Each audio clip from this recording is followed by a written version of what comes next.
למי שרואה את העולם רק בצבעים של שחור ולבן, קשה אולי להבחין בהבדל בין בתי רפיח ובית חנון לבין הסמטאות בשוק של רמלה.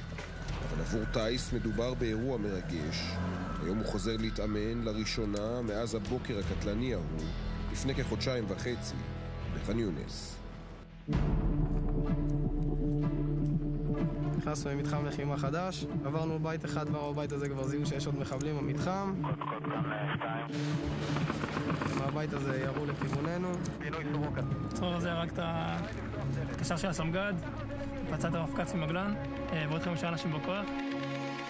דחפור D9 מוזעק למקום והורס את הבית. מיד אחר כך איתי קורא לטייס ומנחה אותו, כנס אל המבנה וסרוק אותו.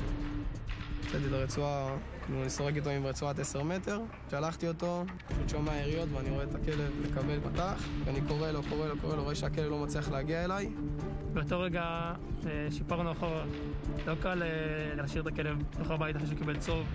איתי כל הזמן קורא לו, אליי, תגיע אליי. טייס לא מגיב, פצוע, הוא נותר בטווח האש של המחבל. בצד הזה של הרגל נכנס כדור ויצא.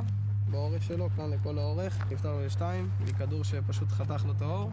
איתי ביקש מהמ"פ להציב חסימה של D9, והלכנו בעצם לקחת את הכלב בשביל לטפל בו. ישר משם פינו אותנו ולקחתי אותו לבית חולים של הכלבים, טיפלו בו והייתי איתו לאורך כל הדרך הזאת. לא שקח, ירדו לי כמה דמעות שם. זה לא קל לראות את זה, ממש לא קל. נגיד תודה רבה שהוא כאן איתנו. ברגע שהכוח ראה את טייס פצוע, הוא הבין פתאום הוא הבין שהכלב הציל את החיים שלהם. אני כמעט בטוח שאם הכוח היה נכנס ראשון ולא הכלב, והכדורים האלה היו פוגעים בהם, זה לא היה מצב טוב. הסיפור הזה חוזר על עצמו שוב ושוב, רק גזרת הלחימה ושמות הכלבים משתנים. גיבורים שקטים שהפכו שותפים ללחימה בכל הרצועה. מצטרפים לכוחות, לעתים קרובות תחת אש, ומסייעים מי באיתור מנהרות, מי באיתור זירות מטענים, ומי בחיפוש אחר מחבלים. קדימה. שב. היי. שב. היו. ימין. אחד הבולטים שבהם הוא אייקס. ראינו אותו השבוע בפעולה, מתרגל את הדבר שהוא כנראה הכי מוצלח בו. שמאל. זיהוי מטענים. שמאל. הוא מקבל את הפקודות במכשיר הקשר המוצמד לגבו, מדולב, המפעיל שלו, ומגיב בהתאם. בשוק של רמלה הוא מזהה את מטען הדמה אחרי שניות. בעזה זה כבר היה מורכב יותר.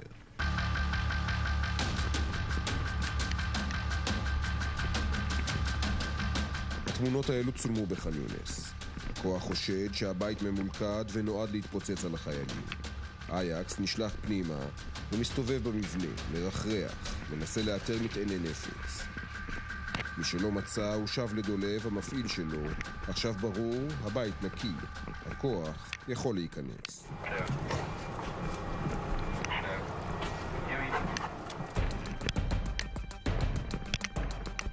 אלא שלא תמיד זה יסתיים כך.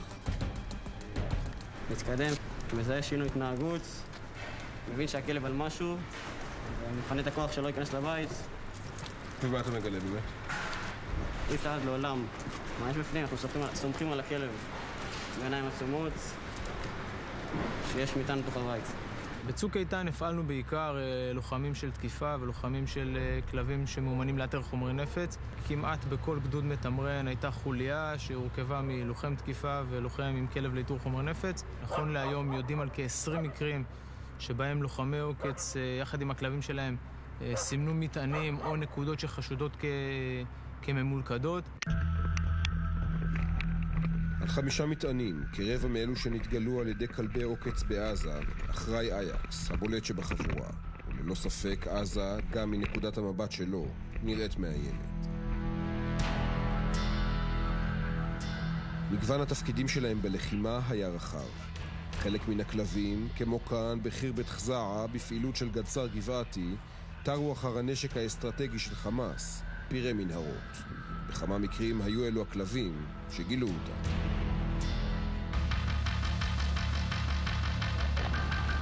בתמונות האלו שצולמו בבית חנון שבצפון הרצועה, שולח המפעיל את הכלב לסרוק רחוב שנחשד כממולכד.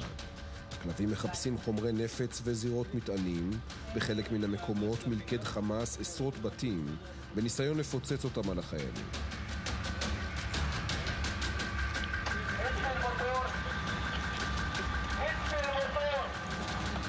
ובעת לחימה סורקים הכל, גם אמבולנסים, כאלו ששימשו פעמים רבות, גם בלחימה האחרונה, אמצעי להעברת תחמושת, אמצעי לחימה ולעיתים אף חמושים. במקרה הזה סורקים הכלב ומפעילו אמבולנס של הסהר האדום בח'אן יונס, במהלך כניסת סיוע הומניטרי לאזור. והייתה עוד משימה אחת. הפעלנו במבצע הזה צוות של לוחמים שהכלבים שלהם מאומנים לאתר חללים בלחימה. אירוע לדוגמה מאוד מאוד משמעותי זה הנגמ"ש שהתפוצץ בכוח של חטיבת גולני. תוך כדי לחימה הפעלנו את הלוחמים והכלבים. הם איתרו גופות של לוחמים? איתרו הרוגים שהיו בשטח. גם בשוג'איה? גם באירוע הזה.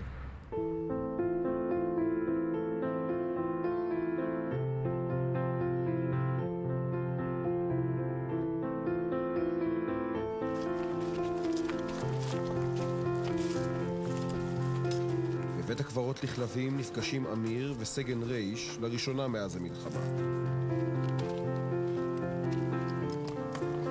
המפגש האחרון שלהם התרחש תחת אש, כשאמיר וכלבו סולו הגיעו לתגבר את הכוח של רייש בשכונות המזרחיות של ח'אן יונס. עבורם, המלחמה האמיתית החלה 5 ימים לאחר הכניסה הקרקעית.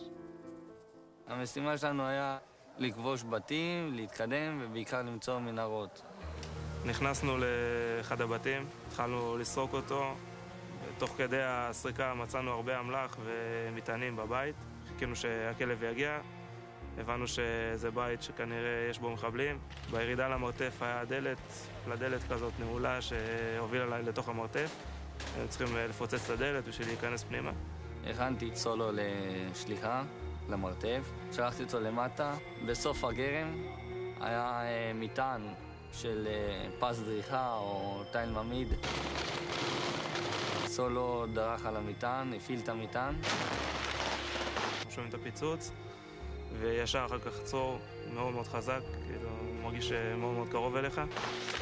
מאחורי הדלת היו 2 מחבלים שחיכו רק שניכנס. כמו שסולו נכנס, חטף את המטען, חטף את הצור. כנראה שאם אני הייתי נכנס, הייתי חוטף את זה בעצמי. המחבלים היו מתים בסוף, אבל כנראה שאנשים היו נפצעים או נהרגים שם. זהו, ברור שהוא הציל את החיים של לא רק שלי, עוד צוותים שהיו שם בחוץ, ועוד הרבה לוחמים שהיו שם. כשיצאתי משם הייתי שבור. לא האמנתי שהוא יכול למות, וניסיתי לגרור אותו, אבל הרגשתי שהוא מת, כי זה כמו לגרור גופה של איזה 40 קילו. הוא מת במקום, זה השפיע עליי מאוד. גם שההתקלות נגמרה, כאילו היה לי מאוד בעיניים, אבל לא נתתי לזה להתפרץ. אתה מתגעגע אליו. מאוד.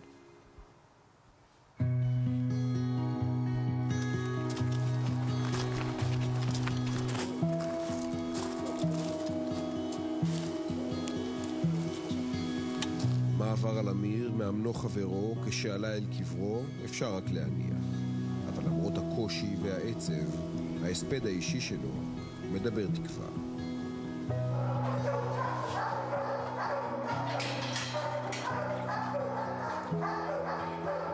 עכשיו קיבלתי כלב חדש.